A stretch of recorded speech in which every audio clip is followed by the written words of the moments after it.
Assalamualaikum warahmatullahi wabarakatuh. Selamat pagi anak-anakku. Bertemu kembali dengan saya, Suntik Mahlia, dalam mata pelajaran Pendidikan Pancasila dan Kewarganegaraan. Kali ini kita akan bahas mengenai bab 1, ya, kelas 1 atau kelas 7, Perumusan Pancasila sebagai Dasar Negara. Dengan materi pokok bahasan yaitu pembentukan BPUPKI. Di sini di layar kita sudah nampak ini adalah ikon bangsa Indonesia yaitu Monas, ya. Kemudian ada lagi di sini yang bisa kalian lihat, ini adalah sebuah gedung, ya kan? Yang kalian mungkin dalam pikiran kalian ini adalah gedung yang megah, kemudian kokoh, tentu saja indah, ya kan? Begitu juga dengan sebelah-sebelahnya itu ada lagi yang di sini adalah sebuah gedung yang tinggi menjulang. Ini adalah gedung Burj Khalifa yang ada di Dubai. Ini adalah gedung pencakar langit tertinggi di dunia, ya, dengan ketinggian 800 lebih meter. Lalu bagaimana kok bisa bangunan ini dibangun di atas tanah dengan ketinggian yang luar biasa? Bagaimana prosesnya? Bagaimana awalnya? Kan seperti itu ya. Kok bisa sampai bisa dibangun? Dalam pikiran kalian mungkin dari awal pembentukan dulu ya. Dari awal pembentukan pasti ini pondasinya kokoh, kuat, kan seperti itu. Ya, tentu saja ini dibangunnya. Kalau yang seperti ini, bangunan yang besar itu pasti dibutuhkan pondasi yang memerlukan penggalian kedalaman pondasi yang dalam, kemudian semen yang banyak, ada kemudian besi-besi yang kuat, itu yang diperlukan. Kalau ya pondasi yang diperlukan yang dibangun itu kuat, maka tidak akan terjadi seperti ini. Ini juga pondasi yang dibangun itu tidak kuat, ya, akan terjadi keruntuhan. Begitu juga dengan membangun sebuah negara. Diperlukan dasar yang kuat atau kokoh untuk menjadi pondasi dalam penyelenggaraan kehidupan bernegara. Dasar itu apa? Dasar. Ini adalah peta negara Indonesia yang kalian lihat. Ini dari ujung Aceh sampai Papua. Membentang dari Sabang sampai Merauke. Yang dari ratusan pulau, ya. Dari sini kita lanjut. Di layar kalian terlihat ini nampak ada dasar negara. Dasar negara itu apa ya? Dasar negara itu adalah fundamen kuat, kokoh bagi suatu negara, serta bersumber dari pandangan hidup yang diterima oleh seluruh lapisan. Indonesia adalah Pancasila. Lalu betapa pentingnya dasar negara bagi suatu negara?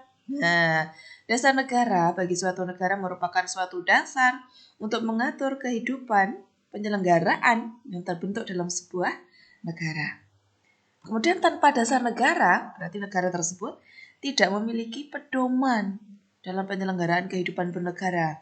Maka akibatnya apa? Tidak akan memiliki arah yang jelas, tidak akan memiliki tujuan yang jelas, dan mewujudkan terjadinya kekacauan, bahkan bisa mewujudkan terjadinya kehancuran sebuah negara itu.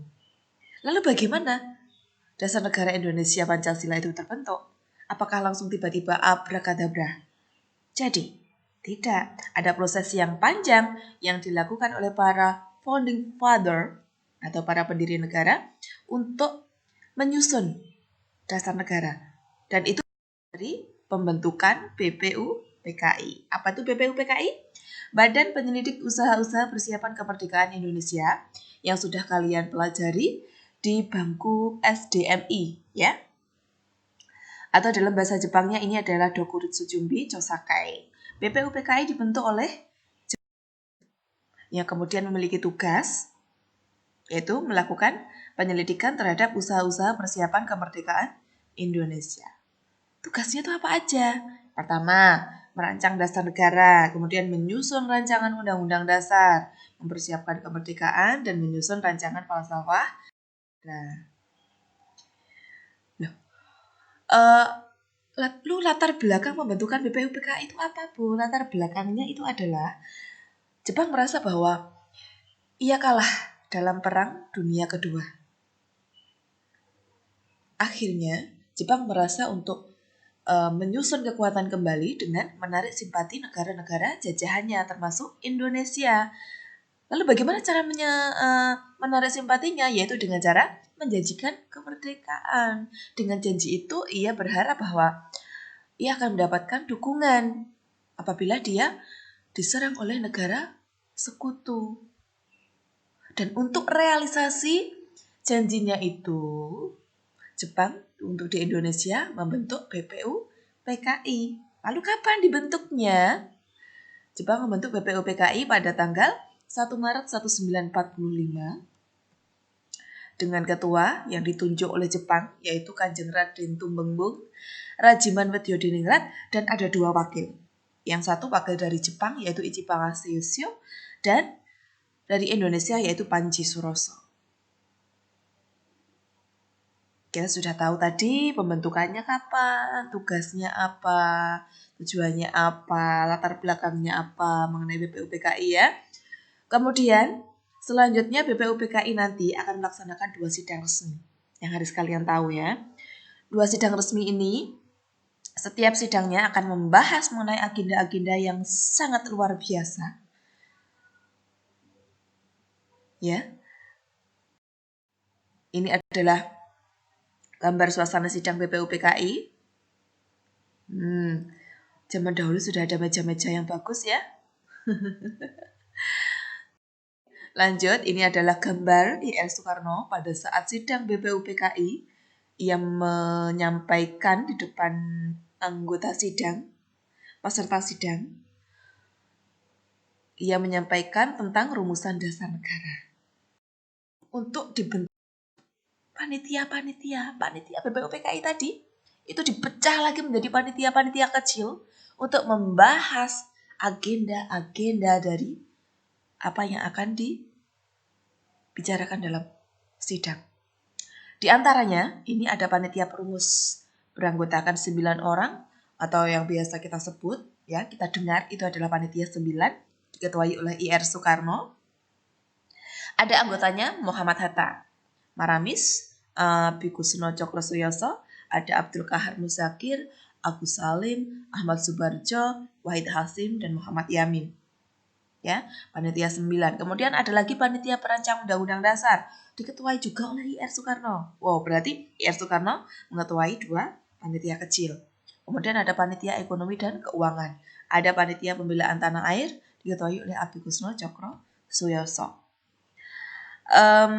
Dari keempatnya ini, mereka bekerja dengan bahasan yang berbeda. Tujuannya untuk apa? Agar yang menjadi agenda dan tujuan dari sidang BPUPKI itu ada hasilnya, efektif dan efisien. Kalau tidak dipecah, maka tidak akan efektif. Itu kan waktu yang lama. Selanjutnya, kita akan bahas mengenai sidang BPUPKI, tapi kita akan bahas di pertemuan berikutnya. Terima kasih, sampai bertemu lagi di pertemuan berikutnya. Wassalamualaikum warahmatullahi wabarakatuh.